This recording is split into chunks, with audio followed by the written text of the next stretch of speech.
உன்னுடைய பலவீனத்தில் என்னுடைய பலன் சம்பூர்ணமாய் விளங்கும். ஹல்லேலூயா, ஹல்லேலூயா. கர்த்தருடைய ஊழியத்தை உண்மையாய் செய்கிற என் அன்பு சகோதர சகோதரிகளே, கவலைப்படாதிருங்கள். கர்த்தர் உங்களை மறந்து போகவில்லை. மற்றவர்களுக்கு ஜெபிக்கிற எனக்கு ஏன் இந்த கால்வலி என்று கேட்கலாம்.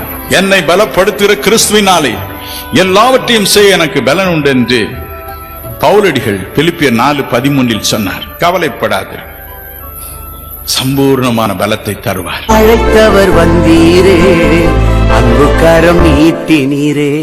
யாரும் இல்லை என்று நான் அழுத போது தாயை போல என்னை தேடி வந்த தெய்வம் இயேசுதான், என் இயேசுதான், இயேசுதான், என் இயேசுதான்.